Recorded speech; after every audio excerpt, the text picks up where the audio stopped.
여러분, 썰마마입니다. 안녕하세요. 저는 일본 오사카가 친정이며 3살 난 아들을 하나 두고 있는 27살의 주부랍니다.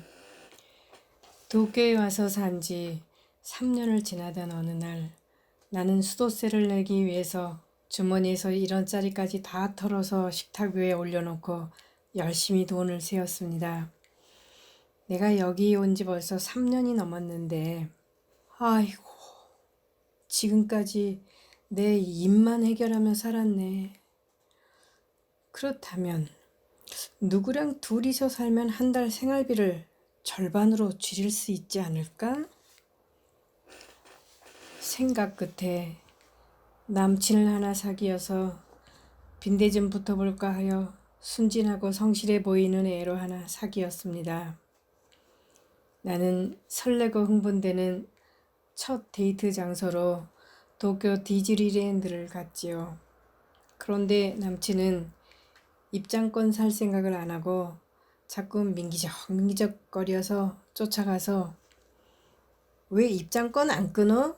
라고 물으니 네가 입장료 반을 내야 끊지 라고 대답이 돌아오는 겁니다. 이게 다 무슨 콩깍지 터지는 소리란 말인가.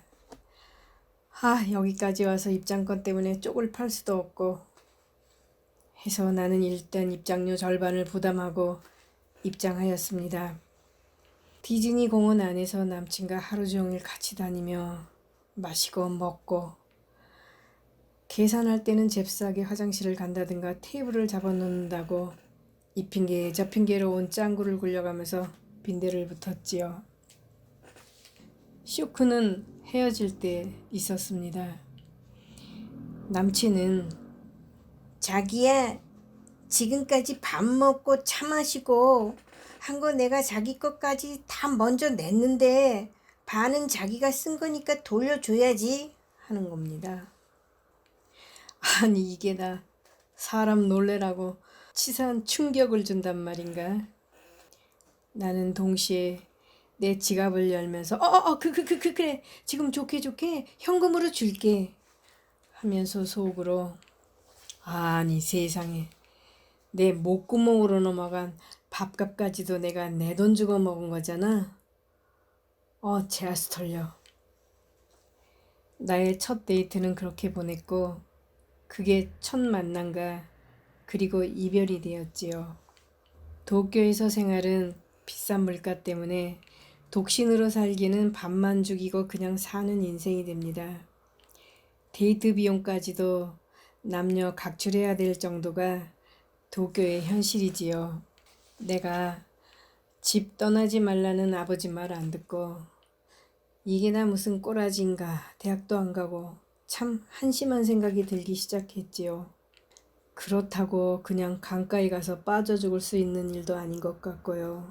나는 여자끼리 살면 내즈비온으로 오해도 사고 해서 그냥 결혼하는 방법이 제일 좋다는 결심을 하고 21살 나이에 동경 번화가에 있는 결혼정보센터를 방문하게 되었습니다. 결혼정보센터 상담 중에 깜놀한 사실이지만 나는 고졸 학력에 직업도 변변치 않은데 글쎄 내가 A급 고객이더라고요. 결혼 희망 등록 회원들이 거의 30대 후반이나 40대 초반이라는 것이었습니다. 즉 저는 21살밖에 안 돼서 건강한 이세를 얻을 수 있는 좋은 조건을 갖추었기 때문에 A급이라는 것이고 오히려 내 쪽에서 조건 좋은 상대를 선택할 수 있다는 것이지요. 거기서 저는 핸섬하면서 경제적 조건 좋고 직장도 좋은 유명한 제약회사에 다니는 지금의 남편을 만나게 된 것입니다. 그렇게 남편 그늘 아래서 윤택하게 살면서 알뜰하게 챙겨주는 남편을 따라 세계 일주도 여러 번 했고 계절마다 좋다는 온천을 다니며 3년 전에 낳은 아들이 벌써 3살이 되었습니다. 그렇게 행복하게 벌써 5년을 맞이하면서 오사카 친정아버지가 환갑이 되셨습니다. 친정이 멀어서 짧아도 1박으로 다녀올 이벤트가 하나 생긴 것이지요. 남편은 여보, 미안해. 나는 바쁜 회사 스케줄과 맞물려서 참석을 못하니까 아버님 한갑은 혼자 다녀와. 아들 데리고 무리하지 말고 하루 친정서 쉬고 천천히 돌아와. 나는 오래간만에 친정 식구를 만나서 정신 못 차릴 정도로 그동안 못다한 이야기 꽃을 피우는데 친정아버님께서는 가정주부가 남편 혼자 놔두고 밖에서 자는 것은 옳지 않다. 한갑 파티 시작하면 1시간만 있다가 너는 도쿄 집으로 올라가거라. 1시간이면 반가운 사람들 만나서 싸움하는 거 아닌 다음에야 시간은 충분하질 않느냐. 마지막 신칸센이라도 타고 집으로 올라가거라. 아버지, 저 오사카 친정집까지 3년 만에 왔는데 하루 좀 자고 갈게요. 라고 말하자 아버님은 자고로 여자들은 집 밖에서 자면 안 되느니라 막차라도 타고 집으로 반드시 올라가거라 하시는 겁니다. 할 수 없이 저는 한갑 파티 1시간 정도 지나서 7시쯤 친정아버지 등살이 떠밀려 급하게 택시로 오사카역까지 이동하느라 집에 연락도 못했습니다. 급하게 오사카역에 도착하니 바로 차량 시간이 연결되어 얼떨결에 도쿄로 가는 신칸센에 몸을 실었습니다. 밤 11시가 다 되어 나는 동경역에 도착하였으며 기저귀 가방에 아들을 업고 친정서 가져온 선물 꾸러미 등 짐 챙기고 늦은 시간에 짐도 많고 집에 전화하기도 버겁고 하여 바로 집으로 가는 택시를 잡아 탔습니다. 나는 맨션에 살았는데 집 현관에 도착하여 벨을 2차례 눌렀습니다. 응? 잠들었나? 생각하면서 주머니에 넣어둔 열쇠를 찾아서 살짝 현관문을 열어 밀고 집 안으로 들어갔습니다. 그런데 거실 내 침실 쪽에서 고양이 울음소리 같기도 한 여성의 신음소리가 들려오는 거 아니겠습니까? 나는 좀 더 가까이 내 침실 쪽으로 살금살금 걸어가서 문에 귀를 대고 다시 신음소리를 들어보았습니다. 세상에. 이는 내 남편 놈과 상간녀가 그것도 내 방에서 사랑을 나누는 소리였습니다. 도라무통으로 머리를 한 대 맞은 것 같이 놀란 나는 불불 떨면서 앞뒤 걸음질을 같이 치다가 나가 자빠졌습니다. 가슴 안쪽으로 업고 있던 아들도 놀래서 울어제끼기 시작하였지요. 나는 다리에 힘이 풀리고 손이 떨려 혼자 일어서지도 못하고 몇 번인지 반복해서 넘어졌다 일어났다 하면서 겨우 현관 쪽으로 기어갔습니다. 전신이 떨려 일어설 수도 없는데 비명을 지르듯 울어대는 아들을 달래면서 남편 놈과 상간녀의 행위가 끝나기를 기다렸습니다. 얼추 지나자 상간녀가 먼저 옷을 추이면서 가까이 다가와서 나를 이리저리 한번 훑어보더니 저 사람과 내가 너보다 더 먼저야. 너 결혼하기 전부터 우리 사이는 계속 해왔어. 너 저 사람과 결혼한 지 이제 5년밖에 더 됐어. 나는 그 이후에 10년이 넘는 사이라고. 이렇게 쏘아붙이면서 문을 박차고 나가버리기가 무섭게 남편이란 인간이 아주 심각하기 짝이 없는 얼굴을 하고 허겁지겁 소매만 끼고 상간녀 뒤를 쫓아 방에서 나오면서 기다려줘 사치코 기다려줘. 참 그 지경을 만들어 놓고도 상간녀 쫓아가는 일만 정신이 팔려 구두까지 꺾어 끌고 튀어나가면서 그 와중에도 뻘개진 얼굴을 저한테 디밀고 오히려 퍼대더라고요. 오늘 친정서 자고 온다고 해놓고 왜 올라왔어? 약속이 틀리잖아. 다시 상간녀의 이름을 애타게 부르면서 미친놈 발바닥을 불에 데인 놈처럼 튀어나갔습니다. 갑자기 빈지처럼 고요해지자 정신을 가다듬고 방으로 들어와 팔다리가 너무 떨려 침대 위에도 못 올라가고 그냥 밑에서 자리를 잡고 지친 몸을 눕혔습니다. 어쩐지 아버지가 만나기가 무섭게 집으로 가라고 성화를 부리시더라니. 이래서 친정아버지가 가정주부가 집 밖에서 자면 안 된다고 하셨던 거였구나. 그러고 보니 남편이란 놈은 10년 전부터 애인이 있었다는 것인데 5년 동안이나 이중으로 왔다리 갔다리 하느라 얼마나 똥끝이 탔을까. 정말 그동안 나한테 너무 잘해줘서 이런 황당한 일이 일어날 거라고는 상상조차도 못했네. 그럼 진정한 사랑은 상간녀이고 나는 사랑이 아니라 의무였나? 아니 상간녀가 의무겠지. 그렇게 며칠 동안 가안가무소식이던 남편이 슬그머니 집으로 들어와서 겨우 해명이라고 이렇게 말하더이다. 10년 전 내가 20살이고 사치코가 35살에 우린 연인관계로 만나서 서로 사랑해오고 있어. 지금도 내 가슴에는 사치코만 들어있고 난 진정으로 사치코를 사랑하고 있어. 당신이 내 가슴 속에 들어올 자리가 없어서 미안해.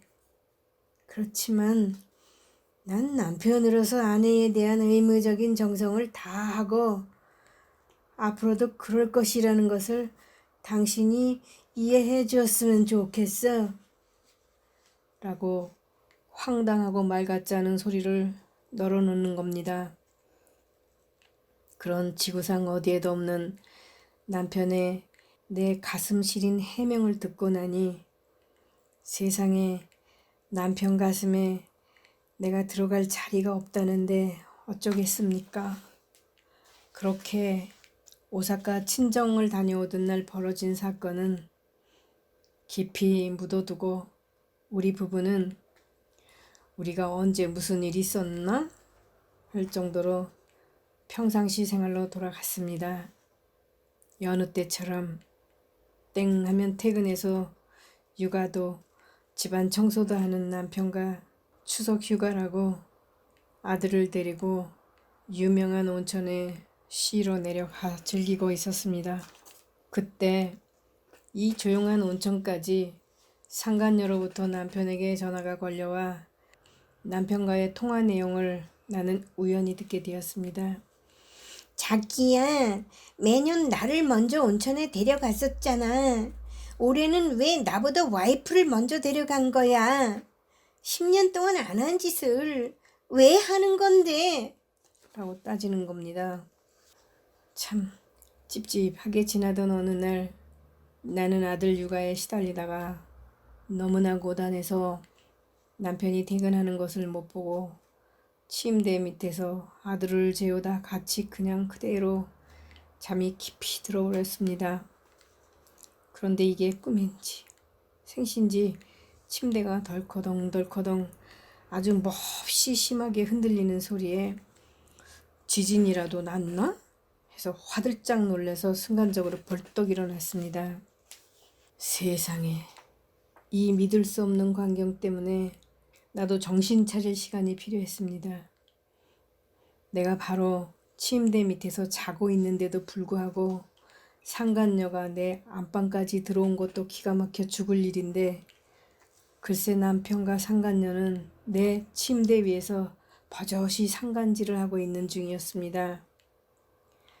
환장할 일이 또 생겼지만 어쩔 줄 모르는 나는 나도 모르게 나 자신을 위로하고 달래고 있었습니다. 상간녀도 부인인 나와 아들이 있는 것까지 다 자기 눈으로 직접 봤으니 저러다 말겠지. 저러다가 떨어져 나가겠지. 하면서 그날은 그렇게 넘겼습니다. 그러나 한 번만으로 끝날 것이라는 내 기대와는 달리 그 상간녀는 3일이 멀다 하고 당당하게 내 집 안으로 들어와 내 침대에 벌렁 누워서 쩔쩔매는 남편에게 노골적인 사랑을 요구하는 것입니다. 찰귀신 같은 상간녀에 이제 더 이상 나도 지치고 코가 있는 대로 껴서 찍소리도 못하고 끌려다니는 남편 꼬라지 보는 것도 만사가 지겨웠습니다. 그동안 친정아버님께 걱정시켜드리기 싫어서 참고 또 참고 견디어 왔지만 이제 더 이상 견딜 수가 없어서 할 수 없이 울면서 전화를 드렸습니다. 아버지, 이제는 그 상간녀가 내 안방까지 당당하게 들어옵니다. 그것으로 끝이 아니에요. 내 침대 위에서 내 남편과 당당하게 그 짓을 합니다, 아버지. 3일이 멀다 하고 그래요. 그러니 이제 저도 더 이상은 못 참겠어요. 그이와 이혼을 해야 될 것 같아요. 그러자 아버지는 그래도 남편이 때리지만 않으면 그냥 참고 살아야 한다. 왠지 아냐? 나도 젊었을 때 네 엄마한테 그놈이 너한테 한 짓보다 더 심한 짓도 했기 때문이란다. 전화기를 붙잡고 흐느끼기만 하고 있는 전화 속 저 넘어서 친정아버지는 계속해서 그렇다고 남편이 생활비를 안 주는 것도 아니고 경제적으로 부족한 것도 아니니 그냥 참고 살거라. 내 인생도 중요하지만 내 아들의 인생은 너보다 얼마나 더 소중하겠느냐. 앞으로 애 아버지한테 연연하지 말고 자기 개발에 힘쓰고 지금 처해진 환경에서 너 자신을 찾아서 그렇게 살도록 하여라. 이제는 떠나고 안 계시는 친정아버지이지만 지금도 전화 속 저 너머로 메아리처럼 들려오던 자상한 말씀도 벌써 25년이란 세월이 흘렀습니다. 아득한 그 옛날 나 혼자 넘기기가 너무 버거웠던 27살 그 시절에 절실했던 나에게 언제나 버팀목이 되어주셨던 아버님의 목소리가 오늘은 너무나 그립습니다. 이제 나도 52살이 되었습니다. 제가 만약 그때 이혼을 하였더라면 아마도 제 주머니에서 한 달을 살기 위하여 1원짜리 동전까지 털털 터는 생활이 계속되었을까요? 그 후 저는 친정아버님 말씀대로 내 인생도 중요하지만 아들 인생이 나보다 더 중요한 것 같아서 이혼을 하지 않았습니다. 웃기는 이야기지만 참고 살았다기보다는 남편이란 존재를 그냥 잊어버리고 살았습니다. 비록 나의 삶이 30년 이상 주변의 대소사에 남편과 나란히 참석하여 외간만 인꼬부부처럼 지내면서 서로 주고받은 연한 미소 속에 쇼윈도우 부부로 살기는 했지만 그런데 연연하지 않았습니다. 나는 원 없이 내가 하고 싶은 일과 나를 개발하였으며 대학원도 졸업했고 지금은 사회에 기여할 수 있는 사람이 되었습니다. 상간녀도 지금은 70살을 넘었겠습니다. 지금도 제 옆에는 그 언제나처럼 은은한 미소를 보내고 있는 남편이 집에서 말없이 기다려줍니다. 그렇게 다 지나가더이다. 썰마마 이런? 만약 이 여성이 일본 여성이 아니고 한국 여성이었다면 아마도 오사카에서 아버지 환갑 끝내고 오던 그날 현관에서 눈이 훌러덩 뒤집혀서 쫑이 났을 것입니다. 거실에 아들 패대기 치듯 하고 팔 걷어붙이고 남편이야 설명할 필요 없고 상간녀도 머리카락이 남아났을까요?